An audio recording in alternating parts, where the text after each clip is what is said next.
வாங்க ஃப்ரெண்ட்ஸ், இன்றைக்கி அமாவாசை சமையல் என்னன்னு சொல்லி பார்க்கலாம். எல்லார் வீட்டிலும் செய்கிற மாதிரி நானுமே பார்த்தீங்கன்னாக்கா எப்பொழுதும் போல் சுட சாதம் வடிச்சாச்சு.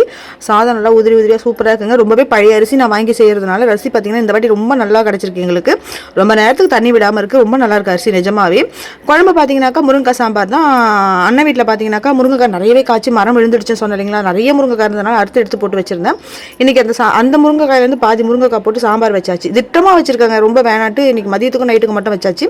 நெக்ஸ்ட் பார்த்தீங்கன்னா வாழைக்காய் தொக்கு இல்லை வறுவல் தானே பண்ணுவாங்க. அமாவாசைனாலே வாழைக்காய் தாங்க செய்வாங்க. மித்த நாள்னா கூட நம்ம எந்த காய் வேணாலும் செய்யலாம்.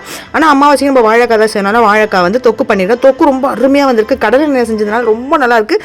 அது வாசனையும் கம்மன்னு இருக்குதுங்க. கூடவே பசியாக பார்த்தீங்கன்னாக்கா கிச்சன் கிளீனிங் வேலையெல்லாம் முடிச்சாச்சு. பாத்திரம்லாம் விளக்கி முடிச்சாச்சு. அமாவாசைன்றதுனால நான் பெருசாக எதுவும் கோலம்லாம் போடாமல் வச்சுருக்கேன். நாளைக்கு வியாழக்கிழமை எல்லா வேலையும் முடிச்சுட்டு சாமி கும்பிட்ற வீடியோ உங்களுக்கு சூப்பராக எடுத்து நான் உங்களுக்கு அப்லோட் பண்ணுறேன். கண்டிப்பாக பாருங்கள். உங்கள் வீட்டில் என்ன சமையல் சொல்லி கண்டிப்பாக எனக்கு கமெண்ட் பண்ணுங்கள். சப்போர்ட் பண்ணுறதுக்கு ரொம்ப தேங்க்யூ.